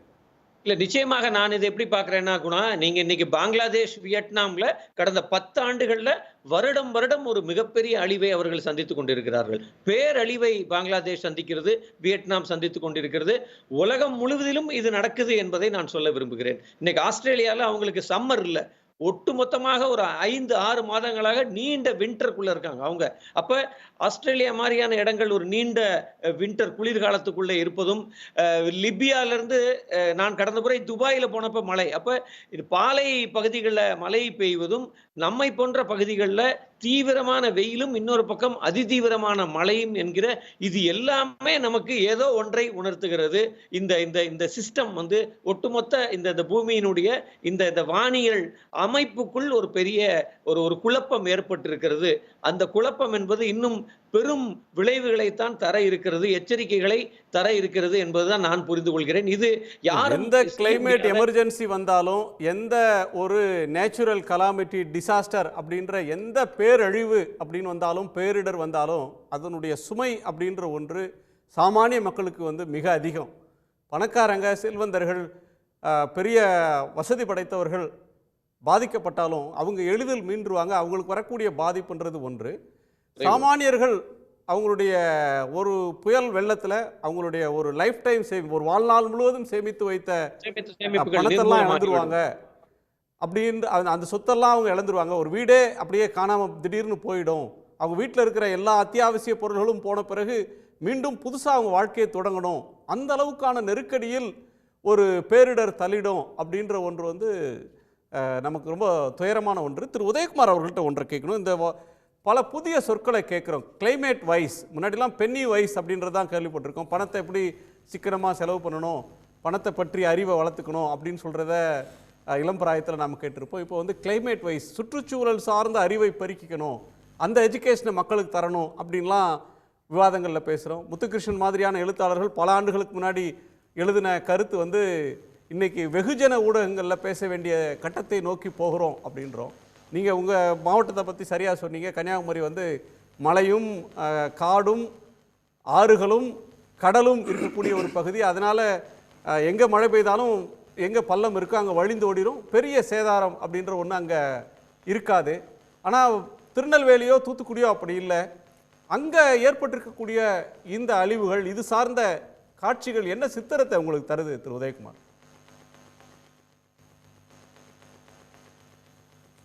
அது ஒரு மிக முக்கியமான பார்வை. நம்ம சென்னை ஃப்ளட்ஸையும் இந்த தென் தமிழக ஃப்ளட்ஸையும் கம்பேர் பண்ணோன்னா, சென்னையில் வந்து மக்கள் தொகை அதிகமாக அடர்த்தியாக வாழக்கூடிய பகுதி. அது ஒரு பில்ட் என்வாயர்மெண்ட், சுற்றி சுற்றி கட்டடங்களும் சாலைகளும் தெருக்களுமாக கட்டப்பட்ட ஒரு பகுதி. அங்கே ட்ரைனேஜ் சிஸ்டமும் பெருசாக எஃபெக்டிவாக இல்லை. அதனால் மழை தண்ணி தேங்குது, மக்கள் கஷ்டப்படுறாங்க, புரிஞ்சிக்கலாம். ஆனால் நீங்களும் முத்துகிருஷ்ணன் விவாதித்த மாதிரி இந்த தென் மாவட்டங்களில் கோவில்பட்டி, விருதுநகர், சாத்தூர் போன்ற பகுதிகளில் எப்படி தண்ணி இவ்வளவு வேகமாக இவ்வளவு ஓடி போகுது, தேங்கி நிற்காமல், அதாவது நீர் ஏன் உள்ள இன்ஃபில்ட்ரேட் ஆகாமல் போச்சு. இப்போது கூடங்குளத்தை பற்றி சில காட்சிகள் நீங்கள் பார்த்துருப்பீங்க. அந்த கூடங்குளத்தில் அது ஒரு மலைமறை பிரதேசம், சாதாரணமாகவே மழை பெய்யறதில்லை. ஆனால் நேற்று பெய்த மழையில் ஊர் முழுக்க ஆறு மாதிரி ஓடுது. அப்போ மக்கள் வந்து மகிழ்ச்சியாக இருக்கிறாங்க. ஆனால் அந்த நேரத்தில் தண்ணி அவ்வளோ தூரம் ஓடக்கூடாது. இத்தனை ஆண்டுகள் மழை இல்லாமல் ஒரு இருந்த இடத்துல அந்த தண்ணியை வந்து பூமி உடனடியாக உறிஞ்சி உள்வாங்கி இருக்கணும். அப்படி நடக்கலை. அதுக்கு என்ன காரணம் சொல்கிறாங்கன்னா, இந்த கண்டினியூவஸ் கிளைமேட் சேஞ்சினுடைய இந்த தாக்கங்கள்னால டாப் சாயில் வந்து ஹார்டன்ட் ஆயிடுது. உலகினுடைய பல பகுதிகளில் இந்த இப்போது லிபியா உதாரணத்தை சொன்னேன். லிபியா வந்து சஹாரா பாலைவனத்தினுடைய வடக்கு பகுதியில் இருக்குது. அங்கே வந்து மழை இவ்வளவு பெரிய வெள்ளமாக உருவாகிறதுக்கான வாய்ப்புகள் ரொம்ப குறைவு. ஆனால் இப்போ என்ன நடக்குதுன்னா, அந்த டாப் சாயில் ஹார்டன்ட் ஆகி தண்ணி உடனடியாக வழிஞ்சு ஓடி கடலில் போய் சேருது. கோஸ்டல் ஃப்ளட்டிங் இப்போ கூடங்குளத்தில் நடந்தது, நான் அதை தான் பார்த்தேன். ஸோ இந்த மாதிரியான அமைப்புகள் எப்படி நடக்குதுன்னா, இந்த தட்பவெப்ப எந்திரம் சொல்லக்கூடிய இந்த கிளைமேட் மெஷினை வி ஹவ் கம்ப்ளீட்லி டெஸ்ட்ராய்ட். அப்போ இதை பற்றி மக்கள் புரிந்து கொள்வதற்கு கிளைமேட் லிட்ரஸின்னு பேசுகிறோம், கிளைமேட் எஜுகேஷன், கிளைமேட் சயின்ஸ்னு ஒரு புது சப்ஜெக்டை எனக்கு உருவாக்கி பல பல்கலைக்கழகங்களில் அது பற்றிய பாடங்கள் முதுநிலை பட்டம் வாங்கக்கூடிய அளவுக்கு பாடங்கள் கூட பண்ணிக்கிட்டு இருக்கிறோம். இதை மக்கள் மத்தியில் இதை கொண்டு போக வேண்டிய தேவை இருக்குது. அன்றாடங்காட்சிகள் நீங்கள் சொன்ன மாதிரி இந்த அன்றாடங்காட்சிகளுக்கு இந்த மாதிரி பிரச்சனைகளை பற்றியெல்லாம் சிந்திக்கிறதுக்கோ படிக்கிறதுக்கோ வாய்ப்பு கிடையாது. It's a luxurious thing. அது நம்மளை மாதிரி middle class upper middle class ஆட்களுக்கு தான் இந்த இது இருக்குது. ஆனால் இப்போ அந்த மக்கள் மத்தியில் இதை கொண்டு போய் ஒரு இயக்கமாக மாற்றுவது எப்படி? இன்னும் அரசாங்கம் என்ன பண்ணுது பாருங்கள். இன்றைக்கி இங்கே இந்தியாவில் மட்டும் இல்லை, உலக நாடுகள் எல்லாமே ஒரு பக்கம் COP27 COP28 மாநாடு நடத்துகிறோம், இன்னொரு பக்கம் இந்த கோல் யூசேஜை எக்காரணோடு நிறுத்துறது இல்லை. கிளாஸ்கோவில் நடந்த COP26 மாநாட்டில் அந்த coal usage will be phased out அப்படிங்கிறது திட்டமாக இருந்தது. ஆனால் இந்தியாவும் சீனாவும் போட்டி போட்டு அதை ஃபேஸ் டவுன்னு மாற்றி விட்டாங்க. இப்போது இங்கே துபாயில் நடந்த COP28 மாநாட்டில் என்ன நடந்திருக்குன்னா, கிட்டத்தட்ட 2 வாரம் உலக நாடுகள் 200 நாடுகள்லேருந்து 60,000 பேர் கூடி உட்கார்ந்து பேசி ஒன்றுமே நடக்கலை. எப்போ மாதிரி இது ஒரு நாடாளுமன்ற கூட்டத்தொடர் மாதிரி எந்த பயனும் இல்லாமல் நடந்து முடிஞ்சிருக்கு. அங்கே லாஸ் அண்ட் டேமேஜ் ஃபண்டுன்னு ஒன்று உருவாக்க போகிறோம். அதாவது ஏழை நாடுகளில் இந்த மாதிரியான டிசாஸ்டர் பேரிடர்களை எதிர்கொள்வதற்கான ஒரு நிதி ஏற்பாடு பண்ணணும். அதுக்கு $100 பில்லியன் தேவைப்படுது. ஆனால் உலக நாடுகள்லாம் சேர்ந்து பங்களித்தது வெறும் $800 மில்லியன். $100 பில்லியன் தேவை, ஆனால் கொடுத்தது நாட் ஈவன் 1 பில்லியன். இது உலக நாடுகள் மத்தியிலையும் இப்படித்தான் இருக்குது. உலகளாவிய அளவில் போதிய நிதி ஒதுக்கிறதில்லை. ஏழை நாடுகள் தெற்கத்திய நாடுகளை பற்றி கவலைப்படுவதில்லை. வடக்கத்திய நாடுகளில் பெரிய பேரிடர்கள் வந்தாலும் கூட அவங்க அழகாக சாதுரியமாக சமாளிச்சிடுறாங்க. தெற்கு நாடுகளில் தான், லிபியா மாதிரி உள்ள நாடுகளில் தான் 12,000 13,000 பேர் சாகுறாங்க. நம்ம நாடுகள் என்ன பண்ணுதுன்னா, இதே மாதிரியான மேற்கத்திய வளர்ச்சி முறையை கண்ணை மூடிக்கிட்டு அதை பயன்படுத்துறது. உடன்குடியில் கிட்டத்தட்ட 3600 மெகாவாட் மின்சாரம் நிலக்கரியிலிருந்து தயாரிக்கிறோம். அதுக்கு நம்ம அனல் மின் நிலையம் கட்டிக்கிட்டு இருக்கிறோம். பக்கத்தில் நிலக்கரி இறங்குதளம் கட்டிக்கிட்டு இருக்கிறோம். ஸோ இப்படிப்பட்ட நமக்கு என்ன வேணுங்கிறது we are not clear. டெவலப்மெண்ட்டா என்வாயர்மெண்ட்டா இந்த மாதிரி பிரச்சனைகள்லாம் இந்த பேரிடர்கள் நடக்கும்போது நீங்களும் குறிப்பிட்டீங்க, உயிரிழப்பை நம்ம முதல்ல முக்கியமாக கவனிக்கிறோம். பெரிய அளவில் உயிரிழப்பு இல்லைன்னா அப்பாடா ஒரு பெருமூச்சு விடுறோம், தட்ஸ் ஓகே, தட்ஸ் குட், அப்படி தான் இருக்கணும். அடுத்தது என்ன பண்ணுறோம்னா இன்ஃப்ராஸ்ட்ரக்சரல் டேமேஜ் பார்க்குறோம். பாலங்கள் உடைந்தது, வீடுகள் உடைந்தது, ரோடுகள் தகர்ந்தது, இந்த மாதிரி விஷயங்கள் நம்ம ஆப்வியஸாக தெரிகிறத பார்க்குறோம். அப்புறம் எக்கனாமிக் டேமேஜஸ், எத்தனை ஆயிரம் கோடி ரூபாய் இழப்பு மத்திய ஒன்றிய அரசினுடைய குழு வந்தது, தமிழக அரசும் பார்த்தாங்க, இவ்வளவு தூரம் ஒரு டேமேஜ் போட்டு நிதி கேட்குறாங்க. ஆனால் எங்கேயுமே சுற்றுச்சூழலினுடைய விலை என்ன அதை பற்றி நம்ம கேட்குறதே இல்லை. இந்த பேரிடர்னால அந்த நிலத்துக்கு என்னென்ன பாதிப்புகள் வந்திருக்கு, அந்த ஃப்ளட் ஹைட் என்ன. இப்போது பாருங்களேன், இது ஒரு அருமையான ஒரு கல்வி வாய்ப்பு நம்ம பொறுத்த வரைக்கும். அது பேரிடர், நம்ம துன்பப்படுறோம், எல்லாம் ரைட்டு தான். ஆனால் இதை ஒரு வாய்ப்பாக மாற்றுவதற்கு அரசுகளும் மக்களும் தவறுறோம். அந்த ஃப்ளட் ஹைட் என்ன, இனண்டேஷன் மேப், சுனாமி நடந்த உடனே அதை பற்றி ஒரு விவாதம் வந்தது. இப்போவே நம்ம பார்த்து எந்த பகுதி வரைக்கும் தண்ணி ஏறி உள்ளே வந்திருக்கு, அந்த இனண்டேஷன் மேப் ஒன்று தயாரித்து வச்சோம்னா வருங்காலத்தில் இதை எதிர்கொள்வதற்கு நமக்கு உரிய தரவுகள் இருக்கும்.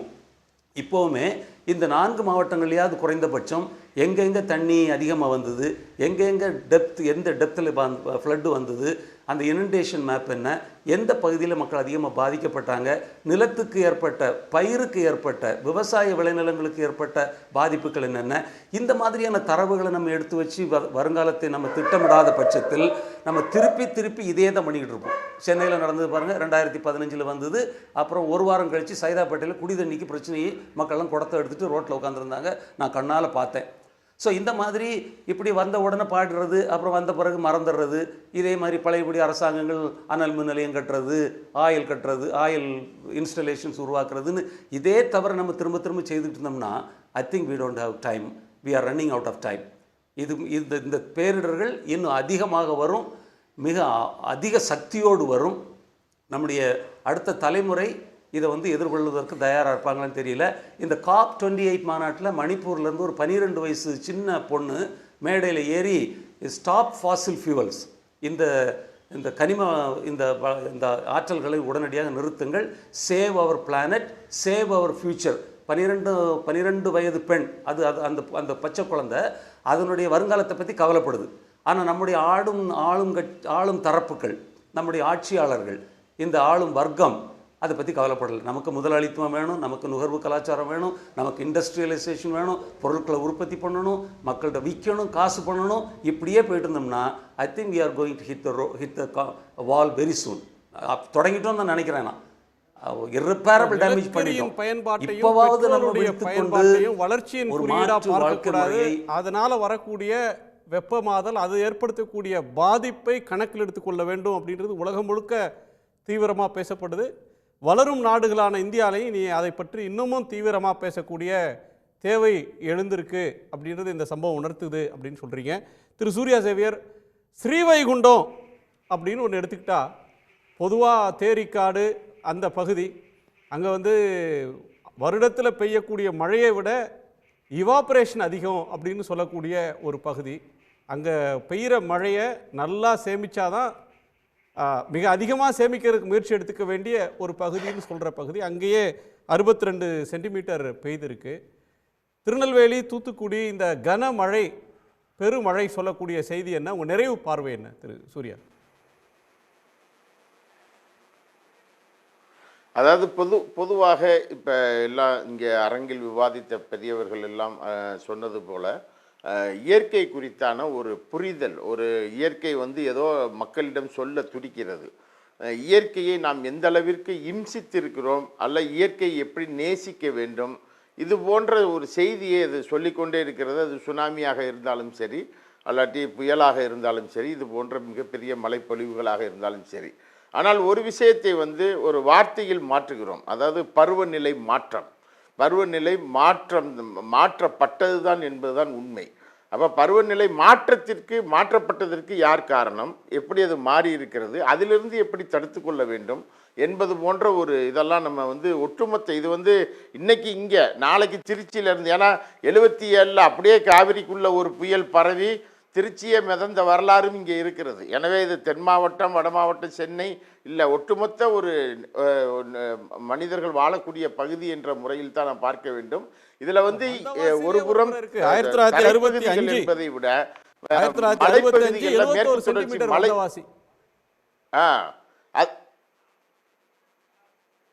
ஆமாம், ஒரு மிகப்பெரிய அழிவு என்பது ஏற்பட்டது. திருச்சியில் 250 சடலங்கள் மிதந்தது. அப்படிப்பட்ட ஒரு புயலை திருச்சி சந்தித்தது. இதெல்லாம் ஒரு பெரிய வரலாறு என்பதெல்லாம் இருக்கிறது. எனவே ஆனால் அதே நேரத்தில் தாமிரபரணி பாபநாசத்திலிருந்து புன்னக்காயல் வரை வற்றிய வரலாறும் இருக்கிறது. 2 முறை வற்றி இருக்கிறது, தண்ணியே சுத்தமாக இல்லாமல். அப்படியும் ஒரு கிளைமேட் சேஞ்ச் 1864 பதிவு செய்யப்பட்டிருக்கிறது. அப்ப மாட்டு வண்டி கட்டிட்டு போனவங்க இன்னைக்கு தாராவியில தாமிரபரணி போகுது மும்பை தாராவியில, அது ஒரு வரலாறு இருக்குது. தாங்குமா? அது இதுக்கு முன்னாடி போயிருக்கா?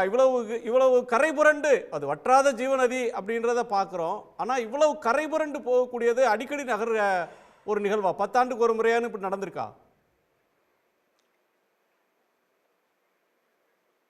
நடந்திருக்கிறது. ஏன்னா நான் பார்த்து 92 நடந்திருக்கிறது, 2002 நடந்திருக்கிறது, 2006 நடந்திருக்கிறது, தொடர்ந்து நடந்திருக்கிறது.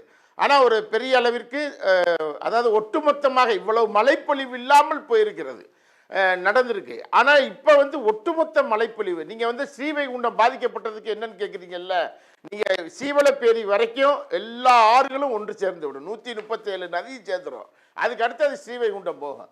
ஸ்ரீவைகுண்டத்தில் ஒட்டுமொத்த கொள்ளளவையும் தாங்கக்கூடிய இடம் தான் ஸ்ரீவைகுண்டம். அதனால தான் அங்கு ஒரு அணை கட்டப்பட்டது. நீங்கள் அந்த தண்ணி ஒரு மிகப்பெரிய, அதே நேரத்தில் ஸ்ரீவைகுண்டத்திலே இவ்வளோ மழை பெய்கிறது.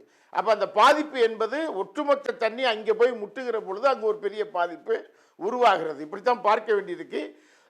இயற்கை குறித்த ஒரு மிகப்பெரிய ஒரு புரிதலை, இயற்கை குறித்த விஷயத்தை பள்ளியில் இருந்த பழைய தாமிரபரணி பெருக்கெடுத்த தருணங்கள் அப்படின்னா மேற்கு தொடர்ச்சி மலையில ஆற்றில் உள்ள ஸ்டோரேஜ், மேற்கு தொடர்ச்சி மலையில கனமழை பெய்து அங்கேருந்து குற்றால அருவியோ, பாபநாசமோ, மணிமுத்தாரோ, மற்ற இடங்கள்ல சேர்வலாறு, இங்கெல்லாம் பெய்யக்கூடிய மழை, அங்கே வரக்கூடிய ஒரு உபரி நீர் அப்படின்றது தாமிரபரணியில் வழிந்து ஓடும். அது நகரத்தை பெருசாக பாதிக்காது.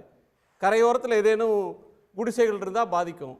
ஆனால் நகரத்துக்குள்ளும் மழை, எங்கே பார்த்தாலும் தண்ணீர், தூத்துக்குடி, கோயில்பட்டி, சாத்தூர், திருநெல்வேலி, இது ஒரு ரொம்ப அன்யூஷுவல் இல்லையா சார்? ஆமாம், அதாவது இது ஒரு பெரிய மாற்றம் தான் நடந்திருக்கிறது. ஆனால் அந்த அதாவது ஒரு திருநெல்வேலியை ஒரு மிரட்டிய ஒரு தன்மை தான் நேற்றெல்லாம் நடந்தது. ஒன்னொன்று வந்து என்னன்னா, மிகப்பெரிய ஸ்டோரேஜ் வந்து ஆற்று மணல் தான். திருநெல்வேலிக்காரங்க வந்து ஒரு மிகப்பெரிய ஸ்டோரேஜ். அந்த ஆமா, திருநெல்வேலிக்காரங்க தான் மிரட்டுவாங்க. ஆனால் திருநெல்வேலி நேற்று பயமுறுத்திட்டு போயிடுச்சு. திருநெல்வேலிக்காரங்கெல்லாம் கொஞ்சம் அரண்டு போய் தான் இருந்தாங்க. தாமிரபரணி ஆற்றுக்கு மணல் என்பது ஒரு மிகப்பெரிய ஸ்டோரேஜ். அந்த ஸ்டோரேஜ் வந்து சில காலங்களில் வந்து அது இதாச்சு. இப்போ ஆனால் தாமிரபரணி ஆற்று மணல்கள் வந்து பாதுகாக்கப்பட்டிருக்கிறது. அந்த ஸ்டோரேஜ் வந்து ஒரு மிகப்பெரிய அளவிற்கு தண்ணி இது பண்ணியிருக்கு. ஒன்று வந்து இப்போ நம்ம உதயகுமார் சொன்ன மாதிரி அந்த மணலுடைய தன்மை, அது தண்ணியை உறிஞ்சக்கூடிய தன்மை, இதெல்லாம் வந்து ஏற்பட்டிருக்கக்கூடிய மாறுதல்கள், இதெல்லாம் முக்கியமான பாயிண்ட். அதெல்லாம் கொஞ்சம் ஆய்வுக்கு உட்படுத்த வேண்டும். ஆனால் ஒரு புள்ளி விவரத்தை இருக்கு. இயற்கையை புவியை வெப்பமயமாக்கியதில் அமெரிக்காவினுடைய பங்கு 40%, ஐரோப்பிய நாடுகளுடைய பங்கு 35%, இந்தியாவினுடைய பங்கு வெறும் 4%. ஆனால் பாதிக்கப்படக்கூடியது இது போன்ற 3ஆம் உலக நாடுகள் என்ற புள்ளி விவரங்களும் இங்கே இருக்கிறது. எப்போ புவி வெப்பமயமாதலுக்கும் இயற்கையை மாசுபடுத்தியதற்கும் பெரும் பங்காளிகள் அங்கே இருக்கிறார்கள். அவர்களும் வாஷிங்டன்லையும் நியூயார்க்லையும் மிதந்து கொண்டு தான் இருக்கிறார்கள். இது குறித்த ஒரு உலகளாவிய புரிதலை வந்து உருவாக்க வேண்டிய கடமை பாதிக்கப்பட்டவர்களுக்கு இருக்கிறது. அந்த பாதிப்பை அரசுகள் உணர்ந்து, மக்களுக்காக சேவை செய்யக்கூடிய அரசுகள் அதை உணர்ந்து அதன்பால் இன்னும் கொஞ்சம் நடவடிக்கைகளை மேற்கொள்ள வேண்டும் என்பதுதான் திருநெல்வேலி கற்றுக் கொடுக்கக்கூடிய பாடம். இந்த மலை உலகத்தின் ஒரு பகுதியில் நடக்கக்கூடிய ஒரு வளர்ச்சி, ஒரு பகுதியில் நடக்கக்கூடிய ஒரு சீர் அழிவு அப்படின்ற ஒன்று எங்கோ ஒரு மூலையில் இன்னொரு இடத்துல பாதிப்பையும் தாக்கத்தையும் ஏற்படுத்தும் அப்படின்ற ஒரு தன்மையை சொல்கிறீங்க. நான் நிறைவாக திரு லோகேஷோட கருத்து கேட்கணும். உங்கள் பார்வையை சுருக்கமாக சொல்லுங்கள். சார், இப்போ சூர்யா சிவே சார் சொன்ன மாதிரி குளோபல் வார்மிங்க்கு டெவலப்டு கண்ட்ரிஸ் காரணமாக இருக்குது. அதிகமான பாதிப்புகள் வந்து டெவலப்பிங் கண்ட்ரிஸ்க்கு காரணமாக இருக்குது. இப்போ பங்களாதேஷ் தான் வந்து கிளைமேட் சேஞ்ச்னால அதிகமான உயிரிழப்புகள் ஏற்பட்ட நாடுகள் பட்டியலில் பங்களாதேஷ் முதல்ல இருக்குது. நம்ம வந்து செகண்டில் தான் இருக்கும். நம்ம ஃபர்ஸ்ட்டில் எவ்வளோ கிட்டத்தட்ட 5 லட்சம் மக்கள் வந்து கிளைமேட் சேஞ்ச்னால மட்டும் 1970 இதுவரை இறந்துருக்காங்க. பங்களாதேஷுடைய டோட்டல் லேண்ட் சர்ஃபேஸ் வந்து தமிழ்நாட்டு நிலப்பரப்பை விட கொஞ்சம் அதிகம். தமிழ்நாட்டுக்கு 1,30,000 சதுர கிலோமீட்டர், பங்களாதேஷ்க்கு 1,45,000 சதுர கிலோமீட்டர். ஸோ வளரும் நாடுகளில் தான் இங்கே வந்து அதிகப்படியான இழப்புகள் வந்து ஏற்படுது. இன்னொன்று, நம்ம வந்து டெவலப்மெண்ட் நோக்கி போயிட்டுருக்கோம். நம்ம பொருளாதார வளர்ச்சி இப்போ ஜிடிபி வச்சுட்டு அது அதிகமாக போய்கிட்டு இருக்கும். ஆனால் இந்த கிளைமேட் சேஞ்ச் என்ன பண்ணுது அப்படின்ட்டு நம்ம ஒரு தடவை யோசித்து பார்க்கணும். இப்போ எவ்வளோ நம்ம ஒரு பக்கம் டெவலப்மெண்ட் நோக்கி நகர்ந்தாலும் இன்னொரு பக்கம் இந்த கிளைமேட் சேஞ்ச் ஏற்படுத்தக்கூடிய பாதிப்புகள் வந்து நம்ம எங்கே அடுத்த ஸ்டெப்பு நகர்த்து வச்சாலும், நம்ம 10வது ஸ்டெப்பு போனாலும் இந்த பாதிப்புகள் நம்ம மறுபடியும் எங்கே தொடங்கணுமோ அங்கே கொண்டு வந்து எந்த வளர்ச்சி எந்த உயரத்துக்கு போனோமோ அங்கேருந்து விளையாட்டு மாதிரி கீழே தொடக்கிற இடத்துக்கே நம்ம வந்துடுறோம். வேறொரு நாளில் இதை விவரமாக பேசினோம்னா கேட்டிருக்க மாட்டாங்க. இன்றைக்கி மழை பாதிப்பு சென்னை, தமிழ்நாடு அடுத்தடுத்து வர்றதுனால இவ்வளோ சீரியஸான விஷயத்தையும் மக்கள் பார்ப்பாங்கன்னு நினைக்கிறேன். கண்டிப்பாக. இப்போ நீங்கள் முதல்ல கேட்ட மாதிரி நகரங்களில் நம்ம ஃப்ளட்ஸ் வந்து பிரச்சனைக்கு கிராமங்கள்லேயே வந்துடும். இவ்வளவு மழை பெஞ்சால் எந்த ஒரு நீர்நிலைகள், எந்த ஒரு கால்வாய்கள் கரெக்டாக இருந்தாலும் அது 40 சென்டிமீட்டர் 60 சென்டிமீட்டர் மழை பெஞ்சதுன்னா அது இயல்பு நிலை இருக்குது, அது வந்து ஃப்ளட் ஆகும்.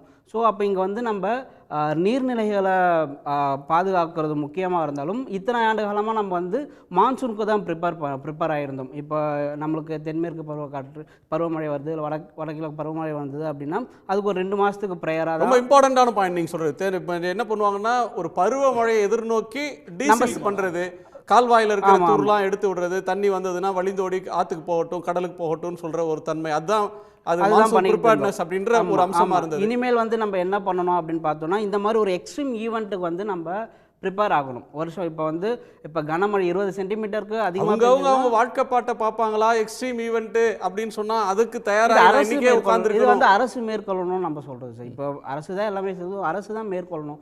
இப்போ எக்ஸ்ட்ரீம் ரெயின்ஃபால் அப்படிங்கிறது 20 சென்டிமீட்டருக்கு மேலே பெய்யதை நம்ம சொல்கிறோம். அது 40 சென்டிமீட்டரா இல்லை 60 சென்டிமீட்டரா, 90 அதெல்லாம் சயின்டிஸ்டுக்கு வேலை, வானிலை ஆய்வு மையம்ல சொல்லணும். அதுதான் சார். இப்போ வந்து எக்ஸ்ட்ரீம் 95ன்றது இன்னும் 5 சேர்ந்துருந்தா 100 அன்பிரசிடென்டட், 95 அன்பிரசிடென்டட். இது வந்து யார் கையிலுமே இல்லாத ஒரு தன்மைக்கு போகுதே. இதுதான் சார் நம்ம வந்து தொடர்ச்சியாக பேசுகிற ஐபிசிசி அமைப்பு சொல்லிடுச்சு, இனி இயல்பு வாழ்க்கை என்பதே பேரிடர்களுக்கு மத்தியில் தான் அப்படின்ட்டு சொல்லிட்டாங்க. அப்போ நம்ம வந்து என்ன பண்ணணும், அரசு இங்கே என்ன நம்ம பண்ணணும், அரசு என்ன இங்கே பண்ணணும். அப்போ எந்த ஒரு வளர்ச்சி திட்டம் இங்கே மேற்கொண்டாலும் சுற்றுச்சூழல் பாதிப்பு இல்லாத அளவுக்கான வளர்ச்சி திட்டங்கள் தான் இங்கே நமக்கு இப்போ தேவைப்படுது.